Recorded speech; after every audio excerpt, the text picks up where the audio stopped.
going to go ahead and get us started since we're a couple minutes after the hour. I'm sure folks will continue to filter in. Hi, everyone. My name's Anna Kruzik. I use she, her pronouns. I am the chair of the Rural Caucus of the Iowa Democratic Party. So good to see as we were naming as folks were coming in, so many people who have worked so hard throughout the election. So we're really excited to be in conversation this evening about that very topic. And so thank you for spending your evening with us. I'm going to share a couple of logistical comments, excuse me, before we dive in. So first of all, I want to thank our Rural Caucus leadership team, including Sean, Tatum, Denise, Glenn, Jackie, and welcome to our forum this evening to the 2024 election results and why organizing in rural Iowa matters with Katie Biechler. So thank you, Katie, for joining us.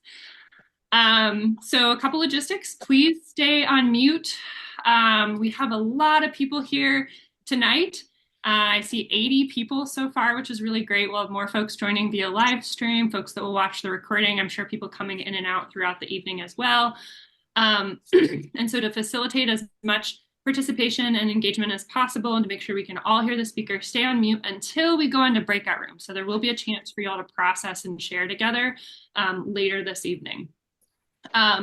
We will have a brief Q&A with Katie, and that'll be about 10 minutes, which I know isn't enough time to get all the information we want to get from Katie's great presentation that we're about to experience this evening. So again, there will be more time to process and share with one another in those breakout rooms. To facilitate the most efficient Q&A possible, I would ask you all, if you have questions coming up, drop them in the chat, or if you're not comfortable sharing those questions in the chat, you can direct message them to me. And what I'll be doing is organizing and grouping similar questions so that we can ask as many as possible and cover as much ground as possible in tonight's Q&A session. So again, feel free to drop those in whenever as Katie is speaking or direct message them to me. And then we'll transition into some breakouts. Lastly, I'll say a couple of things regarding captions, etc. So if you'd like to see captions, they can be shown by hitting the CC button, then view full transcript, or the more button and then captions. It depends on what version of Zoom you're using. If you're having trouble, drop a note in the chat and one of us from the Rural Caucus will help you out. Again, we'll be live streaming on our Rural Caucus Facebook page. If you can consider sharing it with your networks or on Facebook more broadly, that'd be great. And lastly, our forums are usually pretty tight at 1 hour, but this evening, because we have a presentation and we really want to provide space for folks to process, we are planning to go to 10 or 15 minutes past the hour tonight. So if you've got to jump off, no worries. If you want to take your dinner and eat with us, feel free to do that too. But thank you for joining however long we have you tonight. And with that, I will go ahead and hand it off to Glenn to introduce our speaker, Katie. Hi.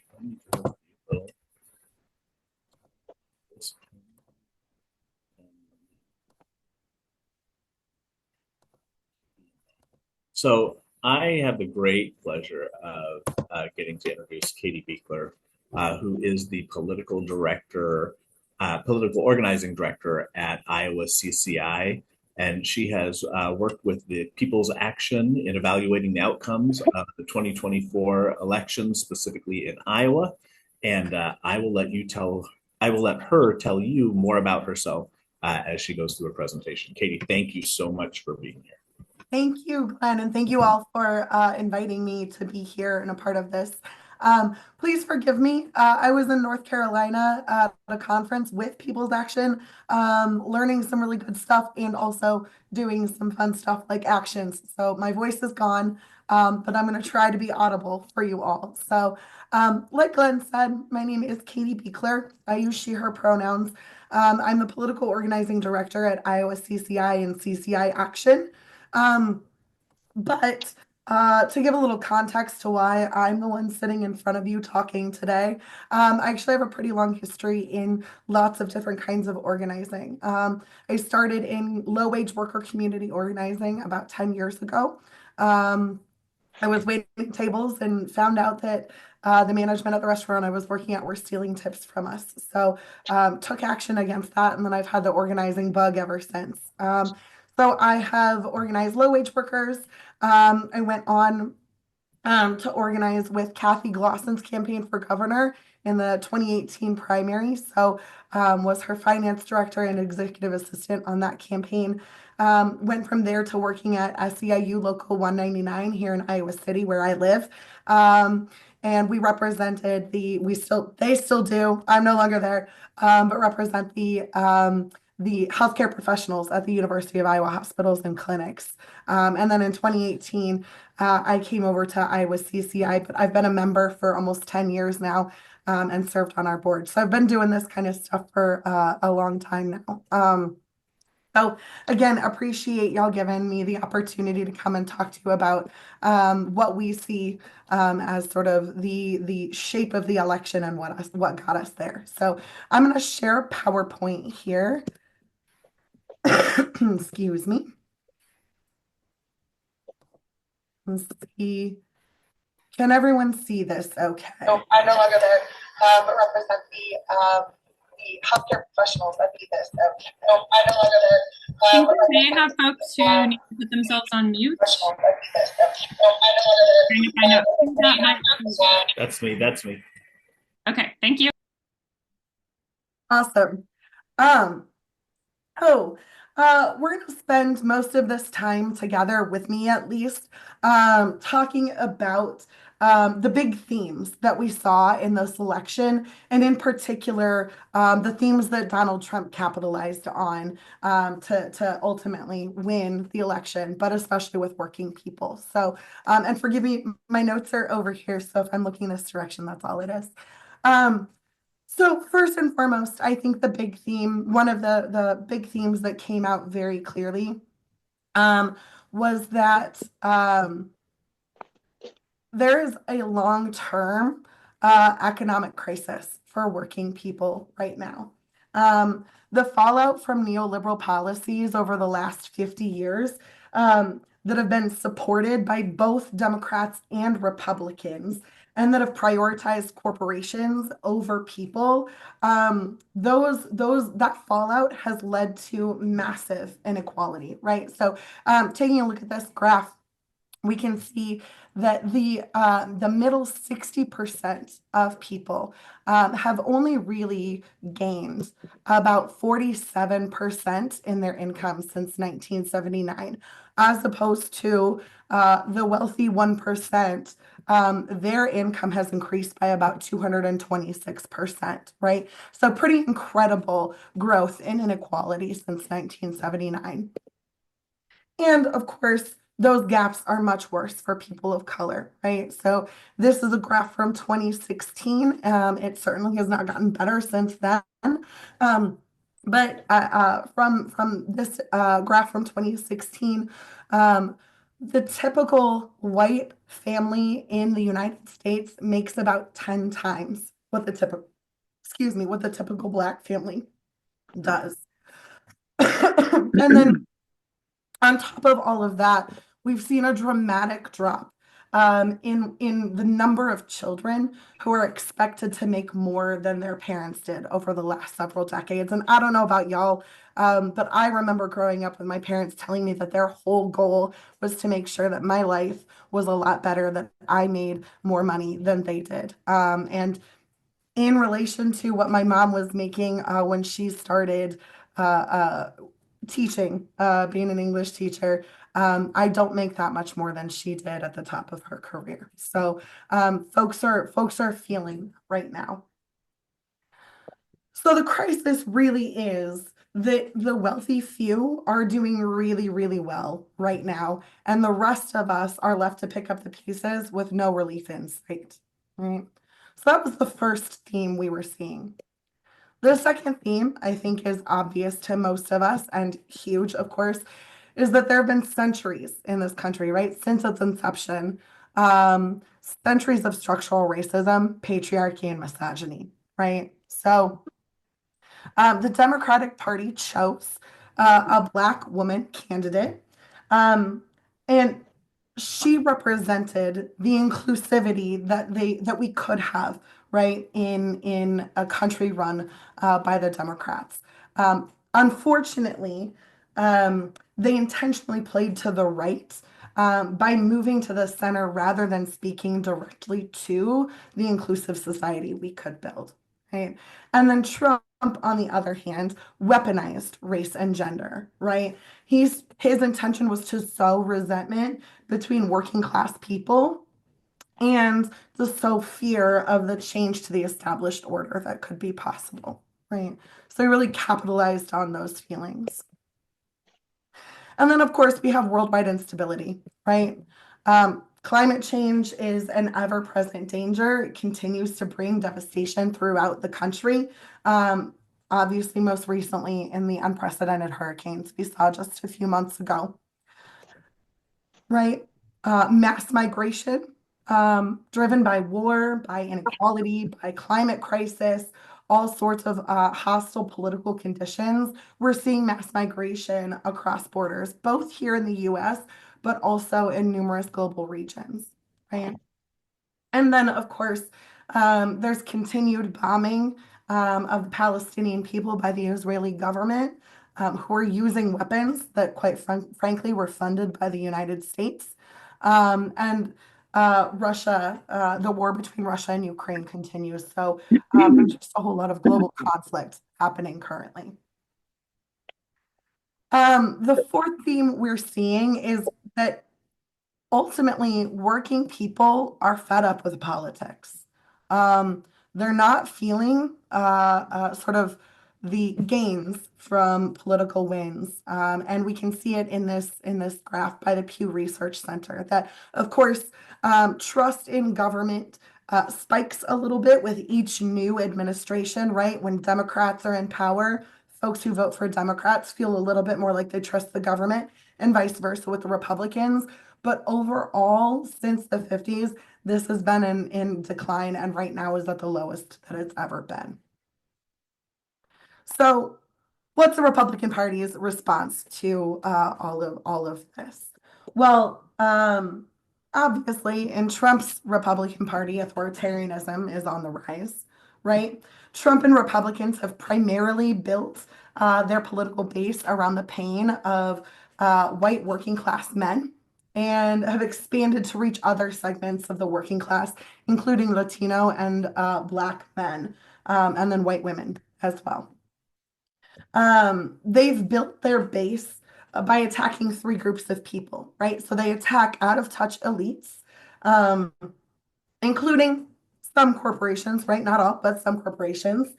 They attack Democrats or folks on the left for not focusing on the economy and instead focusing on social issues that Republican Party says are out of step with the working class.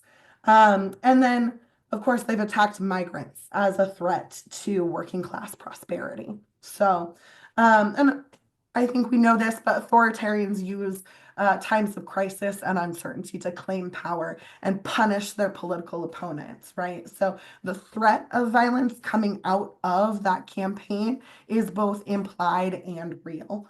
So Donald Trump is the perfect example of an authoritarian, right?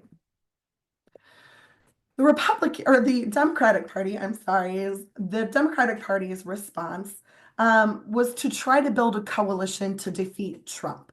And I want to be specific about the coalition to defeat Trump because I think that's part of what we're seeing here and why.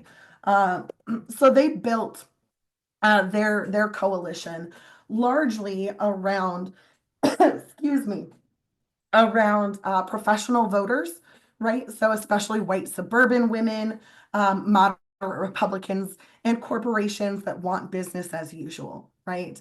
And working people were junior partner in the Democratic coalition to defeat Trump, right? And even though Joe Biden has been the most pro-labor president in U.S. history, his policies just aren't winning over those working class voters. So Democrats have at least three problems.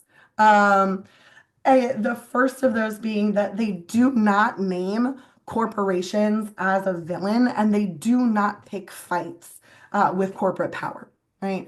Instead, they try to make their policies palatable to moderates and palatable to their Wall Street donors. And people see that, working class people see that. Um, They also have policies that just don't go far enough, or that don't speak to the pain and anxiety of poor and working people. Um, Often they put working people in the back seat, right? So, for example, if Democrats really wanted to help working people, they could be fighting for things like expanding the right to organize in the workplace. They could be fighting for tenant protections and rent control, and they could be fighting to hold corporations accountable, right? Um, so because Democrats aren't doing these things, their third problem is that they are not credible messengers for corporate accountability because of their alliance with Wall Street and major corporations, right? Folks see that and feel that. Um, so ultimately, the Republican response to the crisis faced by working people worked in this election, right? To be clear, I want to acknowledge that it worked mainly by punching down, right? And by weaponizing race and gender, right? So, but it worked nonetheless. So, would love to take a minute to look at some results. So, I think we all know this, right? But just to be clear about where we are, these are hard things to look at that we're going to look at for the next several minutes. And also, we have to be clear about where we're at in order to know where we need to go, right? So, in the Iowa House, obviously, we lost a few more Democratic seats, so we now have more Republicans in the House. Also, same thing in the Senate, lost Democratic seats there. I got these next couple of graphics from the Des Moines Register. They put out a bunch of graphics right after the election, and I found these really interesting. So, taking a look at our congressional districts, looking at the sort of quote unquote urban areas of Iowa. In Congressional District 1, Johnson County voted for Christina Bohannon at almost 71%, right? But the rest of CD1 voted for Miller Meeks, right? And that is largely a whole lot of rural places, not entirely, but a whole lot of rural places. Same thing we're looking at for CD2, Blackhawk County, Dubuque County, Lynn County, right? Um, almost majority voted for Eric Corkery. She got just under 50% with them. But the rest of CD2, very rural, went for Ashley Hinton. Apologize again about my voice. Thank you for bearing with me. In CD3, right, we saw Polk County go for Lennon Bacall, but the rest of CD3 obviously wanted to keep none in office. And same story for Story County and the rest of CD4, right? So I think there are a couple things that jump out at me from these graphics. One of them being what I was just saying is that in these districts, anywhere that was more rural than most of these counties went red, right? So Republicans are making the decisions in those rural places. The other thing that jumps out at me is that other than CD1, the rest of the congressional districts barely made it to 50% for the Democratic candidate, except for CD2, which did not, even the sort of larger areas were not holdouts for Corkery, right? So I think those two things are important for us to think about as we move forward, right? And how important it is to be talking to a whole lot of people, but especially to be talking to people in rural areas, meeting them where they're at and bringing them in. And then obviously the presidential ticket, we saw Trump win relatively handily. He won by 13 points over Harris versus his win over Trump was about 9 points. Or I'm sorry, his Biden's win over Trump was about 9 points the last time around. Y'all, I can't talk today. Trump's win over Biden in Iowa was about 9 points last time around. We're gonna get through this. We're gonna make it.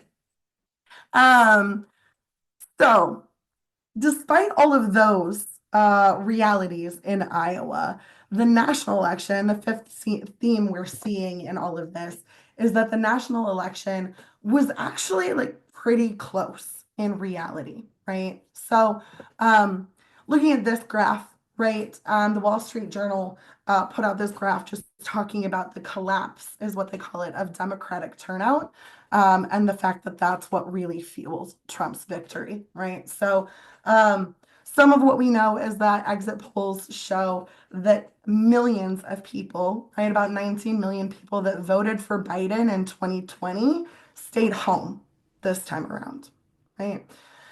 And according to those exit polls, nearly everyone who stayed home this time around were folks who turned out in 2020 specifically to vote against Donald Trump, right? Um, what this all is telling me, I think the lack of voter turnout is really telling about what Democrats did or didn't do that could have turned people out, right? If Democrats had a very clear plan to fight for working people, turnout might have been higher. And I think that includes messaging too, right? Is like, how do we talk about the policies, people first policies, in a way that regular everyday folks hear it and understand what the plan is and why it's good for them, right? So looking at the swing states, right, tells us a little bit more of this story, right? So swing states, actually, the margins were really close. Pennsylvania was 2%, right? Michigan was 1.5%, right? You can see them there, right? So I think there's a story out there that Trump won by a landslide, and the reality is that's not what the data is showing us. And then our final theme, I think it's our final theme. Let me look at my notes. Our final theme here is that working people are leaving the Democratic Party, and this is a really big problem. According to Reuters, Harris lost Michigan by 80,000 votes, right? And by far and away, the economy was the number one issue, right? Trump, according to the New York Times, Trump gained traction with Latino, Native, and Black voters. So working people that generally the Democratic Party could expect to be their voters have been leaving the Democratic Party.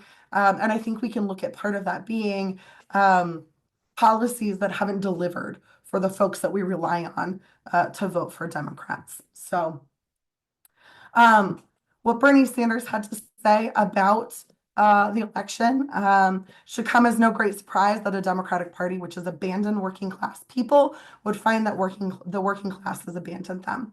First, it was the white working class, and now it's Latino and Black workers as well. While the Democratic leadership defends the status quo, the American people are angry and want change, and they're right.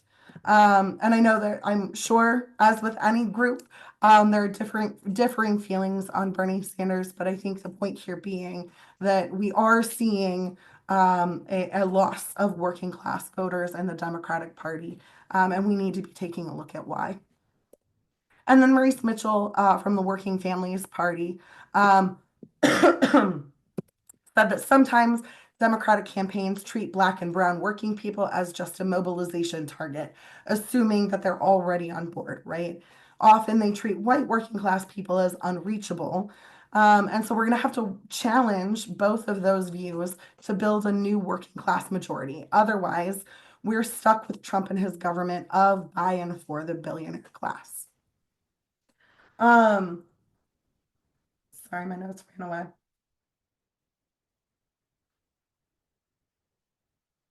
Thank you for your patience, Paul. So essentially, these are the themes, right? There is a long-term economic crisis for working people, right? We have centuries of structural racism, patriarchy, and misogyny. We have worldwide instability, climate crisis, migration, war, all of these things. Working people are super fed up with politics. The election was pretty close, but working people are leaving the Democratic Party, and this really and truly is a problem. So to taking a look at county level in Iowa, these are some of the same graphics that the Des Moines Register shared, but some things struck me as I was looking at them. So this is one of the first graphics we took a look at from the Des Moines Register. Um, this is showing the swing of voters in the state of Iowa, and it's pretty obvious, but every state except Page County swung toward Republicans, right? So even Johnson County, where I'm at, that always gets sort of praised as being the precious little blue bubble, um, we got a little bit more Republican. And I'm afraid for anyone who's in Page County or around it, I don't want to burst the bubble of excitement, but that little slide blue, slide left, it was less than a percentage point. Trump still won that county pretty handily by 42 points. Um, so, um, Trump picked up about 25,000 votes in Iowa compared to his 2020 finish, right? Um, but what hurt Harris's chances, right? Just like across the country, what hurt her chances was people stayed home, right? So she dropped more than 50,000 votes compared with President Biden's performance in 2020. And overall turnout was down 2% in Iowa. So it was an uphill battle either way. So, um, this is a graphic from 2012, right? When Obama won Iowa for the second time. And what struck me about this map is just how light colored it is, right? That both the blue and the red, for the most part in the state, are pretty light colored, which to me suggests that folks are, right, it's a pretty purple state. Um, so then, of course, post 2012, post that win, we saw 2016 when Trump won, 2020 when Trump won Iowa, despite Biden winning, and then this year, right? And again, I recognize that taking a look at this is really bleak, and I'm asking you to bear with me here because it does not feel good to look at this map and then look at this map, right? But I think the thing that gives me hope here. And the thing that keeps me doing this work and moving forward is that there are a whole lot of counties on this map that we currently write off as Republican strongholds that we can't do anything about, right? I'm thinking in particular of places like Woodbury County and Pottawatomie County, like very light colored there, but did vote for a Democrat, right? I'm thinking of 4 counties that we're doing some work in at CCI, Cerro Gordo, Mitchell, Worth, and Floyd counties.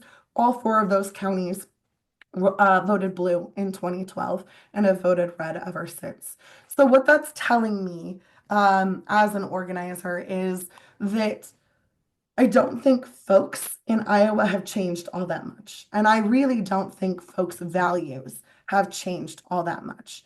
I think what has changed is what people are getting out of their government and how much resentment and distrust there is. So that's what this map tells me.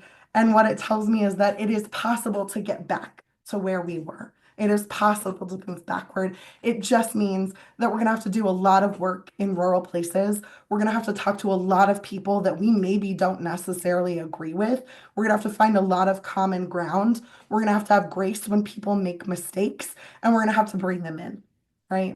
If we want an Iowa that looks like it used to, if we want an Iowa that treats people with fairness and with dignity, that's the work that we have to do. And it's not going to happen in 1 year. It's not going to happen in 4 years. It's going to take us time, but it's worth investing in. So that's what I have for y'all. I would love to take this down and take any questions we'll have for a little bit here.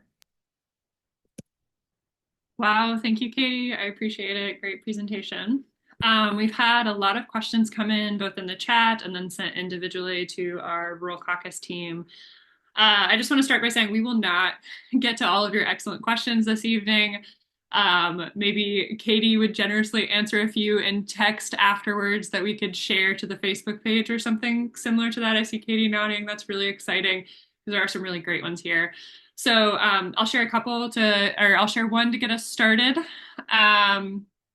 And again, if you hear your question in here, I've combined a few to get us through.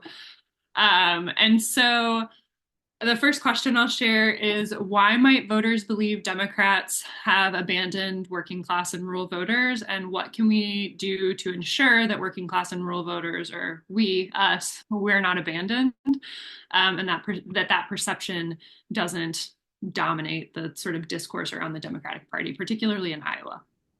Yeah, I think that's a really good question.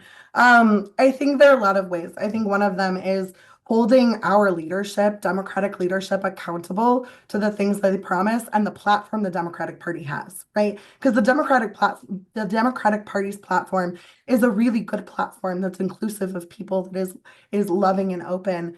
And often I think our leadership and our candidates lose, especially sort of higher up offices, like federal offices, lose sight of that platform in benefit of sort of the wealthy donors and the corporations that ultimately kind of make the decisions. So I think it's partly that. I think it's also, like I said, I think it's a lot of like the hard work that is organizing, that is political work, is talking to people, and especially to the people that we don't maybe agree with. And I think there is not a simple answer, a simple answer to this. There is not sort of a shortcut to doing this. It is truly about making connections with people. One of the things we've been talking about a lot is um, it's incredibly hard to be around people who are voting this way or are believing this kind of rhetoric that's coming out of that far right part of the party, and also writing them off, telling them they're stupid, saying that they're voting against their own self-interest. All of those things are not inviting, right? Those are not welcoming ways to approach people. So I think it's the hard work of meeting people where they're at and talking to them and trying to understand. Okay. So another question is around the some of the data that you shared, particularly around the increase in Trump voters amongst Latino voters. I'm curious if you could share more about that data, or also based on some of the themes that you have identified, if you have any context or analysis you'd like to share. Yeah, so the data mostly came out of um, sort of nationwide. Sorry, I'm now also dealing with hiccups. We're having a rad one tonight. The data, the data mostly came out of our partner group, People's Action. So they're a national group, and they do this kind of breakdown all the time of election data. Used a whole lot of exit polling and a whole lot of resources from Pew Research Center, from New York Times, all of those sorts of things. So if folks want more information, I'm happy to share some resources with Anna and Glenn so that y'all can sort of divvy that up if you'd like. Great. Thanks, Katie. So another question is we know there's an increase in white and Christian nationalist narratives. You talked some in particular about Trump's campaign running on white supremacy, division of by race and gender. I'm wondering if you could say more about what folks can do in this interim period from your perception as an organizer to really organize against the increase in infiltration of folks that are coming into our institutions at the local, state, and national level. Totally. I'm gonna be a really boring, broken record here. I mean, like, genuinely talking to people is the best way to combat this kind of misinformation, disinformation, and fear mongering, quite frankly, right? This is the story of a really powerful person and a really powerful organization, and who are banking on people's fears, and they are using them to divide people for their own benefit, right? So the more that we can talk to people, the more that we can be gracious, I think the better off we're going to be. I think the other part of it is not just running for office. Obviously, we want more folks with our values running for office. That's real and necessary. And we need more people with the skills to be able to do things like finance directing on campaigns, being the treasurer, being the campaign manager, like taking up in those areas where we need support. I know so far since coming to CCI, every time I've talked to candidates and done kind of a post-mortem, the thing I'm hearing is it is so hard to find qualified staff to help run campaigns. So I think those are some of the places where like organizing with groups and starting really, really local, right? Like if we think about the story of the Republican Party and how we got right here, I have a really cool training. Y'all can come to it at a different time about how we, in fact, got here.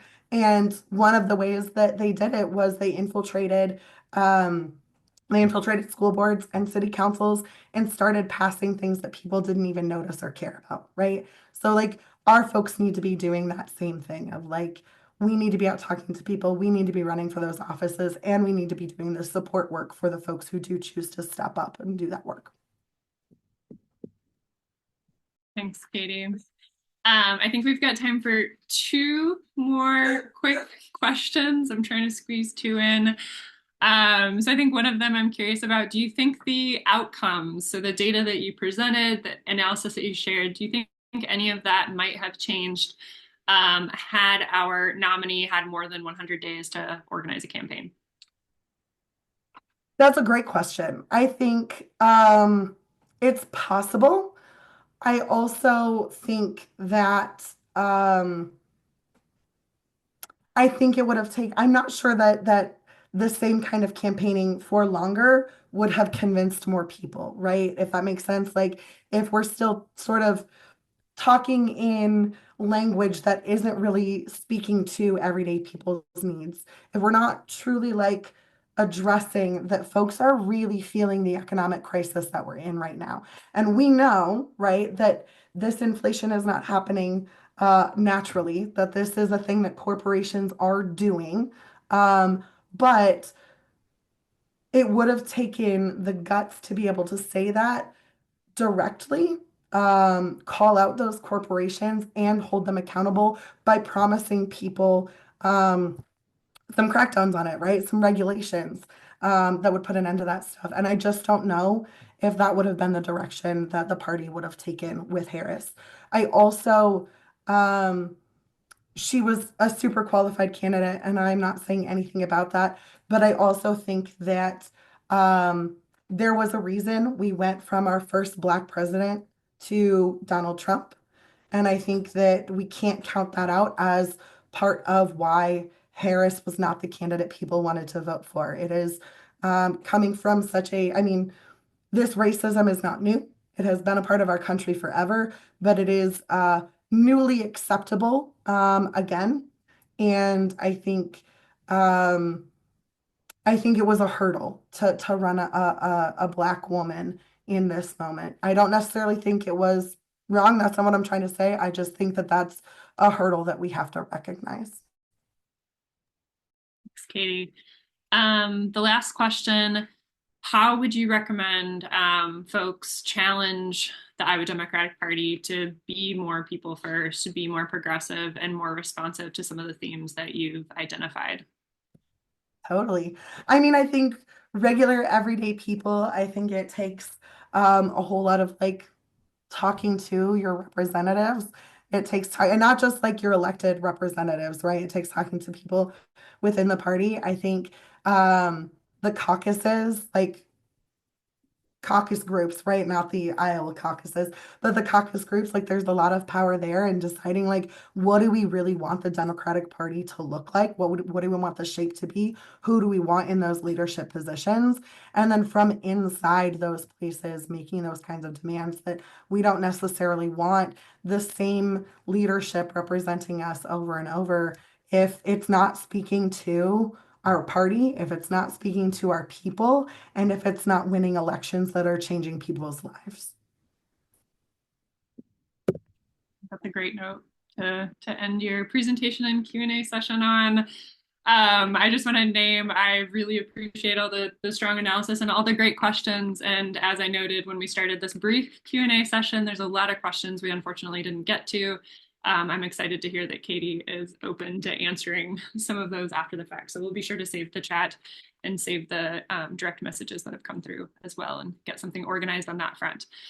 So now I'd like to transition us into our discussion time. Before we do that, we have a brief poll for you all to help shape some of your conversations, be able to process together in your group. So what Katie outlined, I think, is really, as I'm sure you're all feeling similarly to me, it's terrifying. It's distressing, especially I know everyone on this call works their asses off, right? To elect candidates that represent the Iowa that we want to see, that represents our values. And so to see these kind of results is devastating. To see the kind of strategies that have led to these results is devastating. And so anyway, excited to unpack that more alongside you all. But let's start with a poll. If I could go ahead and prompt Jackie to get our poll up, I'm going to go ahead and read all of the questions at once, and you'll see these questions. You should be getting a pop-up now, and I'll just verbally kind of explain this poll, and we'll get to view these results live together. So you'll have strongly agree, somewhat, somewhat agree. Hold on, let me strongly agree. Just a second. Do you guys see it? Anna, you can't see what they can see because you can't take the poll as a co-host. So do the rest of you see it? I can see it, Jackie. Oh, you can. Good. Okay. We're good. You just can't. So we've got people taking the poll already. Sorry. Nope, Good. that's helpful because sometimes those views are weird as co-hosts. So we've got strongly agree, disagree, strongly disagree, and can't say for each of the questions. So feel free to dive in as I'm verbally explaining. I know some folks appreciate reading, some folks want a verbal explanation. So the statements are: county level leadership is effective. My county party is well supported by state level leadership.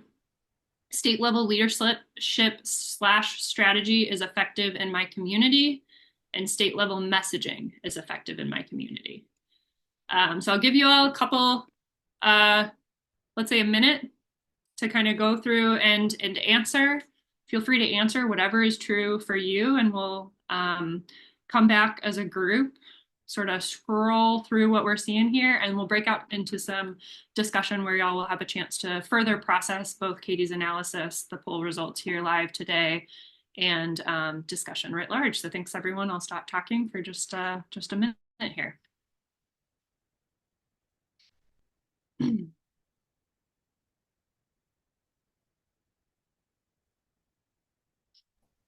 And Denise or Jackie, I see a person here who said they lost the survey or that the poll closed early. I see that too. I don't know if there's a way to send them back to those or not. You got it too. It's still open. Do the rest of you have it? Jackie, mine says poll ended. Oh no. Uh-oh.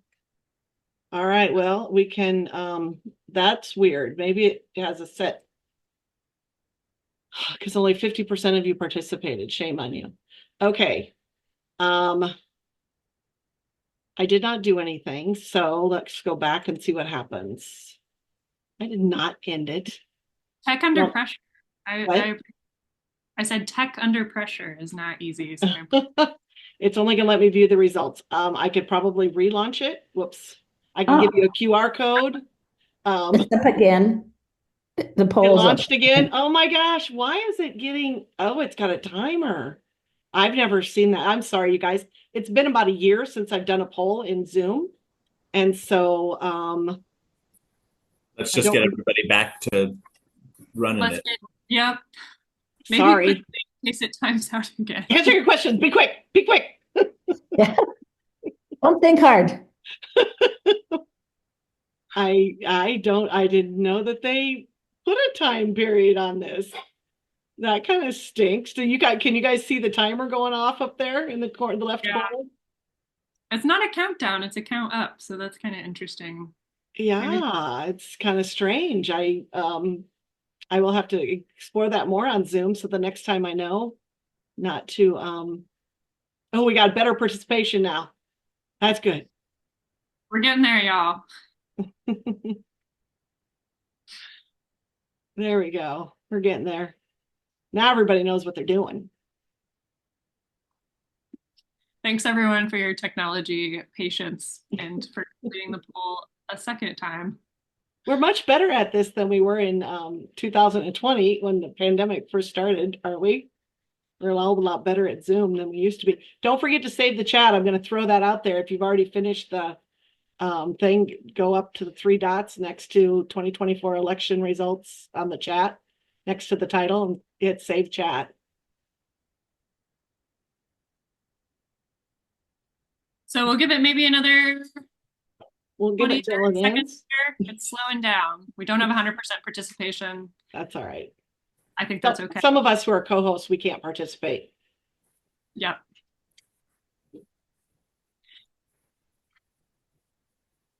Okay. So We're starting to taper off around 86% participation. So I'm going to just run through kind of what I'm seeing. I know you all can see the results as well. Is that right?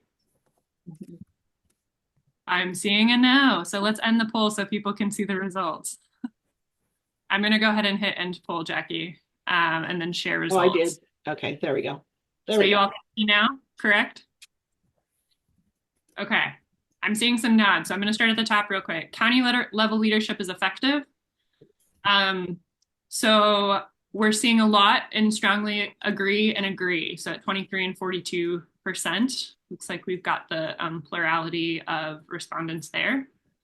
My county party is well supported by state level leadership. Looks like we've got the plurality and disagree and strongly disagree at 47 and 31%. State level leadership or strategy is effective in my community.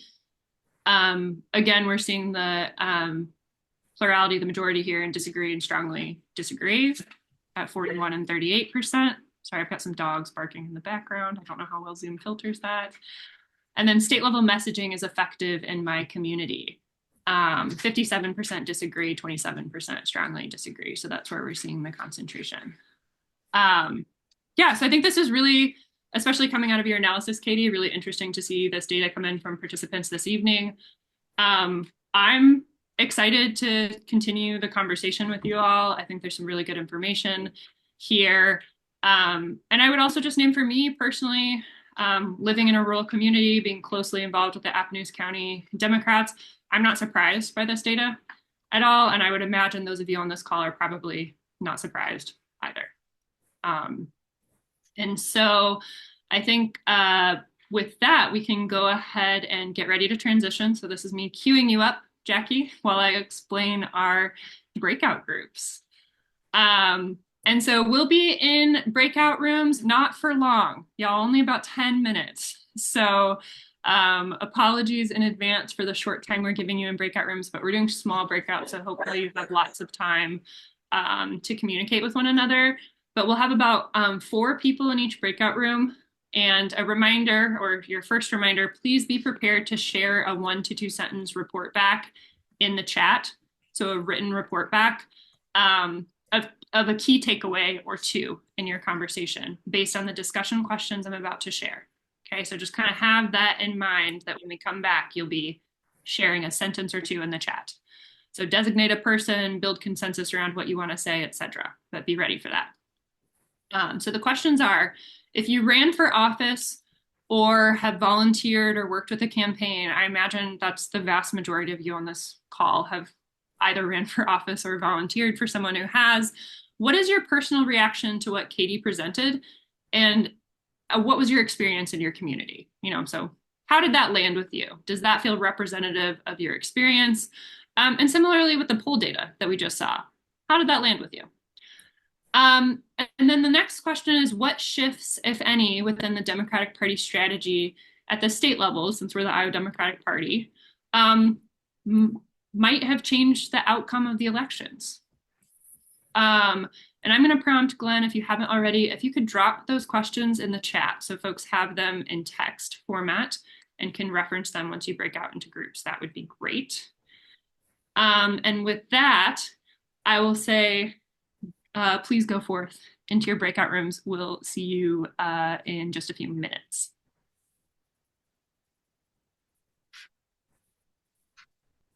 Jackie, are we good to go? Yeah, we are. Just wanted to make sure that Glenn, you I'm doing this. You're doing it. No, you're doing it. I could do the breakout rooms, but did you put the stuff in the chat again? Yeah, it kind of got buried a little bit. There we go. There we go. Okay. One more time, so it's not.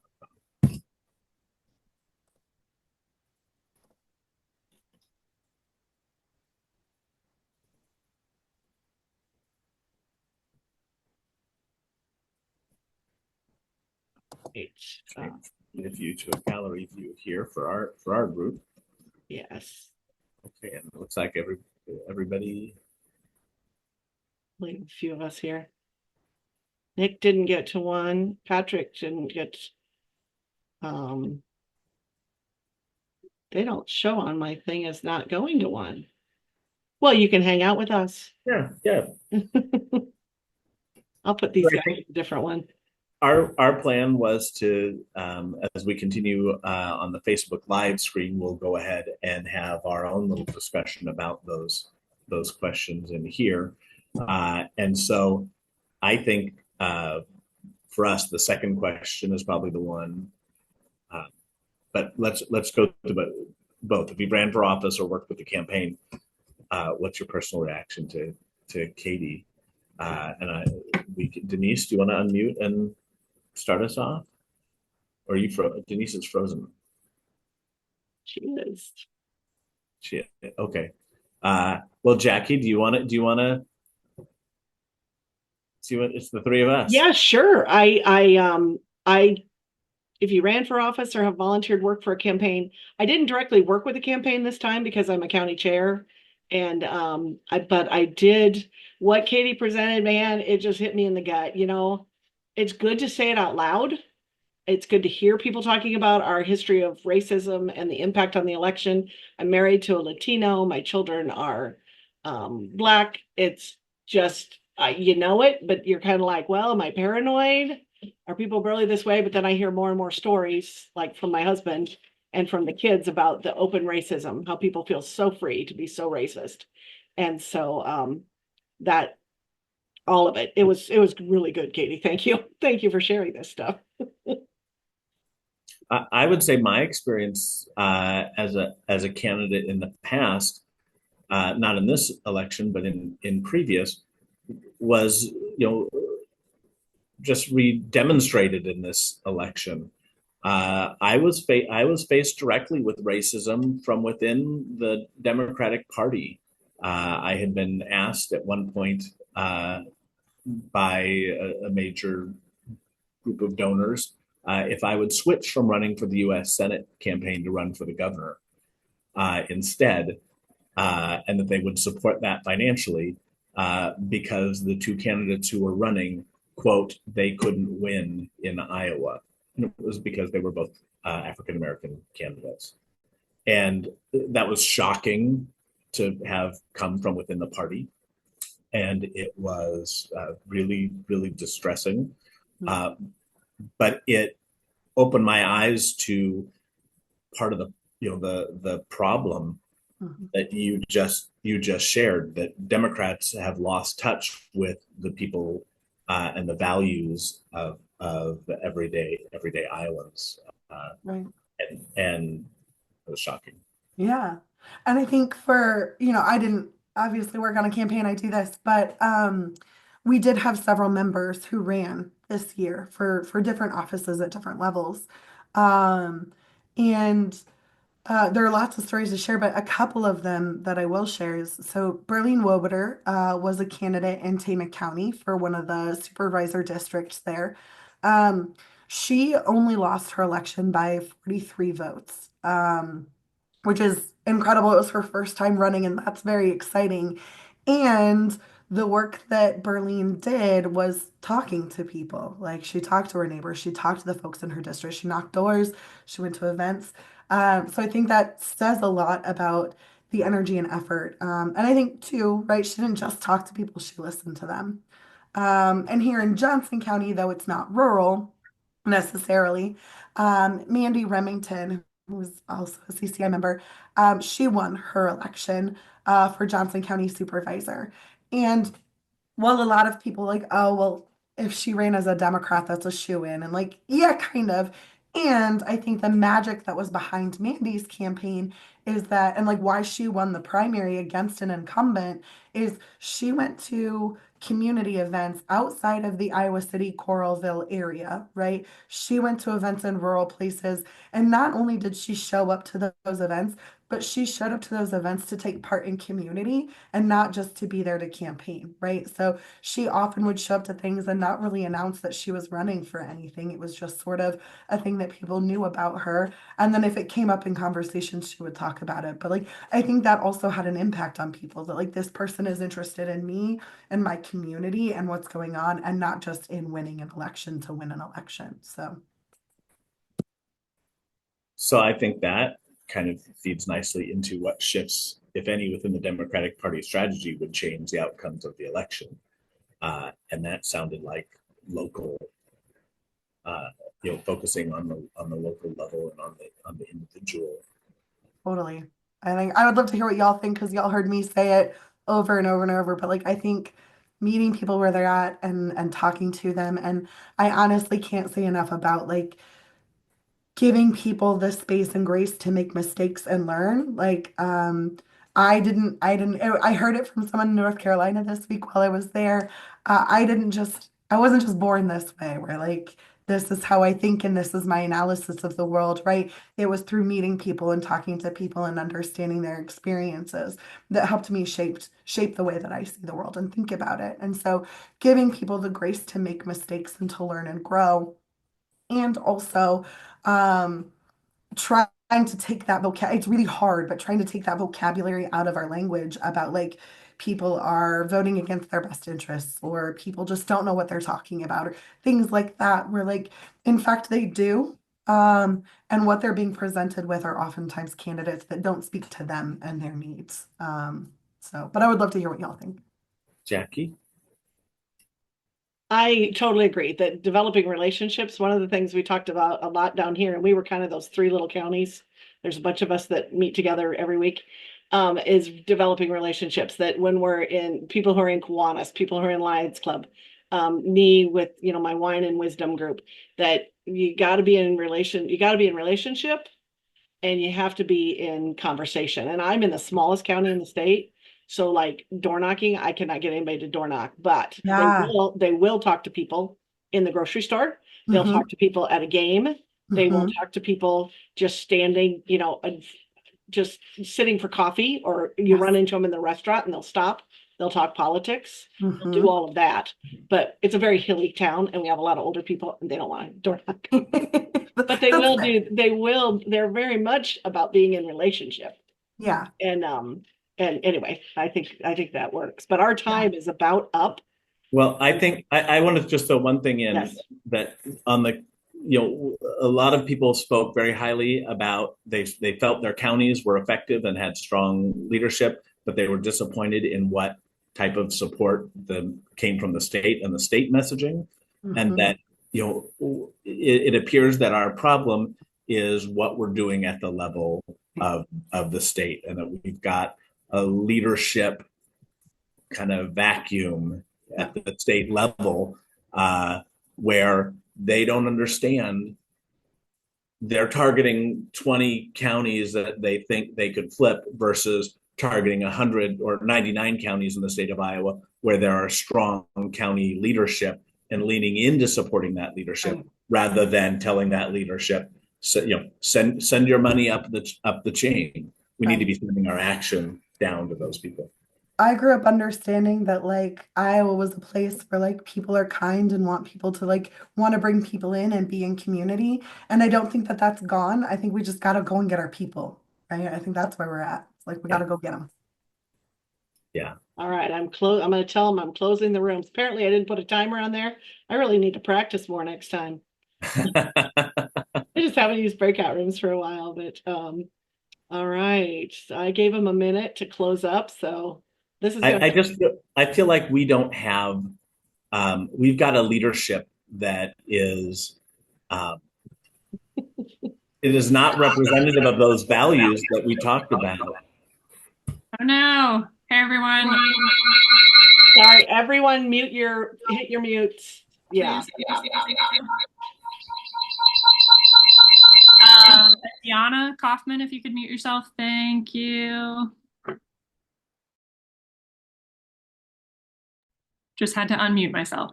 To my group, I'm sorry, I was mid-sentence summarizing our report back, and so I'm happy to drop that text in the chat, and if it feels inaccurate or I've gotten it entirely wrong, refute me in the chat, okay? So, anyway, thanks everyone for taking the time. I imagine if your group was like mine, we didn't get to hear from everyone, and it was a really great discussion from what we did get to hear. So with that, let's take a moment. If you'll remember, at the beginning of our breakout groups, what I requested was that you all be prepared to drop a sentence or two into the chat with a report back, just of key themes. And so if you didn't prepare that, that's fine. But drop it in the chat anyway. So whatever your key themes were. So I'm going to go ahead and drop my groups in the chat. This is in lieu of a verbal report back. I know we don't have a lot of time for each group to report back. So I'd love to hear what was happening in the other groups and what you all talked about. So I'm going to go ahead and drop ours in. We'll take a minute here for you all to get yours in the chat as well.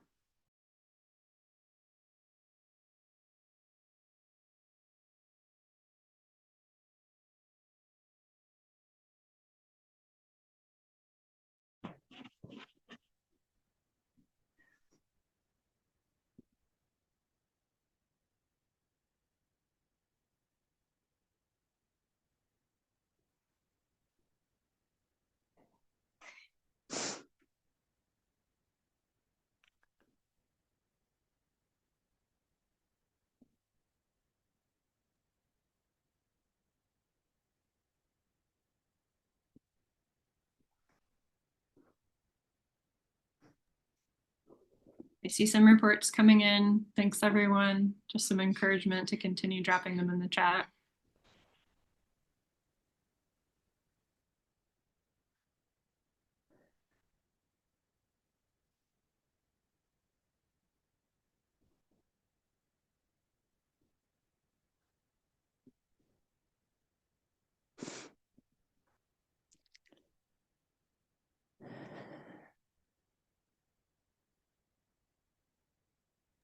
Okay, as folks continue to drop them in, I would invite Rural Caucus leadership team. Is there anything that came up in your groups that just observations, things you're seeing in the chat? Or Katie, also as our guest speaker, from what you're seeing coming through in the chat, just anything landing with y'all that you want to jump in with as folks kind of filter their report backs here.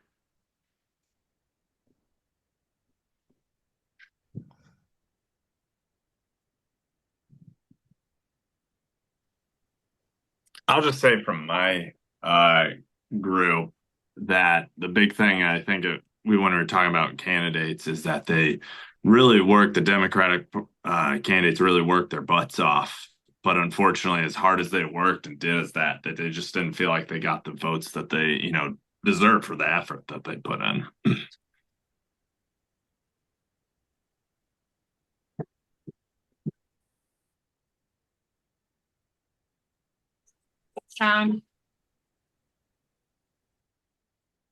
Well, I'd say for our group with Katie and Jackie and I, the main room, Jackie posted it in there again. It was about the vacuum of leadership at the top of the Iowa Democratic Party in terms of supporting the counties. Like we saw in the post, people felt their counties were doing their best and working hard, and that the state level support wasn't there, and that we need a 99 county plan, not a 10 counties that flip plan.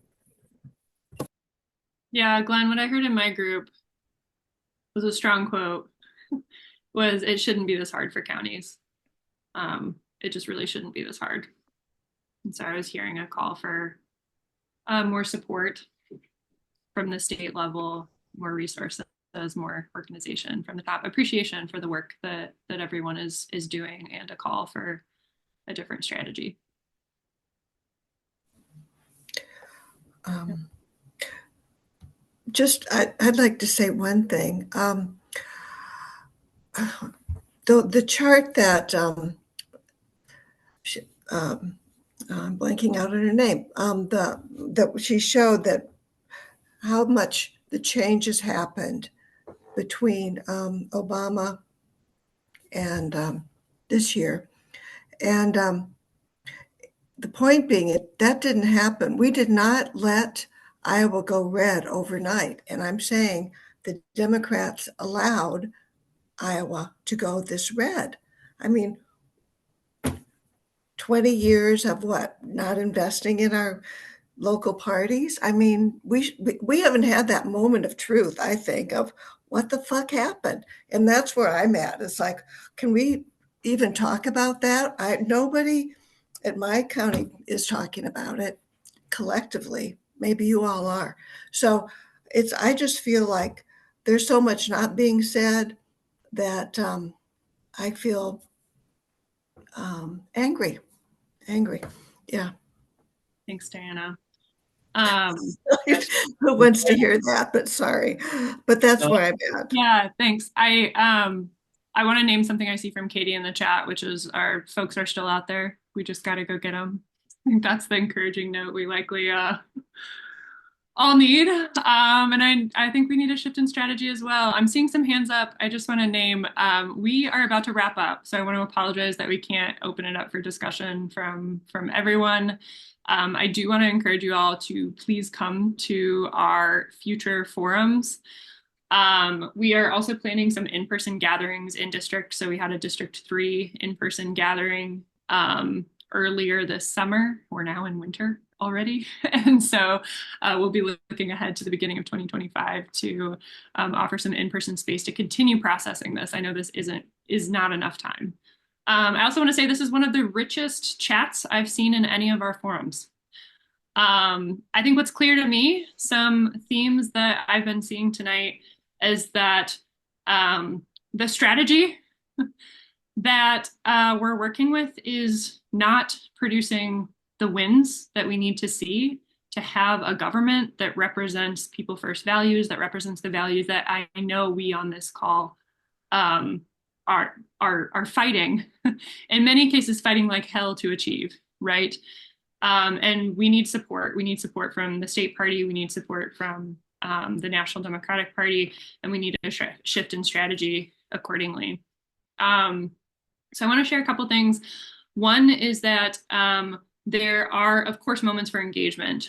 The good news is that we are the Iowa Democratic Party, right? All of us that vote Democrat, all of us that are engaged as Democrats, we have an opportunity to shape leadership. One upcoming opportunity, there are many. I know you all are involved in many of these opportunities, but one of these is that chair elections for the state Democratic Party are on January 4th. And so if you're interested in nominating someone or nominating yourself, that can be done. The term is 4 years now, and that includes elections on January 4th is for the chair, the treasurer, the secretary, and the vice chair or vice chairs. And so if you're interested, have any questions, I'm sure anyone on Rural Caucus leadership would be happy to chat with you about that, what we do know. I know we have a state central committee this weekend. I'll be excited to learn more about that process and what it looks like. I'm new to the state central committee. And so I'll name excited to learn more. And I'll also just name, I can say on behalf of the leadership committee of the Rural Caucus, we do feel based on, the conversations we've had this evening, our conversations that we've had more broadly with folks in our own communities, folks that we're working with, that it would be beneficial to change leadership and prioritize toward a strategy that prioritizes rural organizing and shifts power in the direction and toward the values that I think we as Democrats hold. And so I'll name that. I'll say thank you for joining us this evening, and I look forward to continued conversation. If you have any questions, feel free to reach out to me. I will drop my email in the chat in case you want to grab that before you log off this evening. And a special thanks again to Katie for joining us tonight. Thanks, everyone.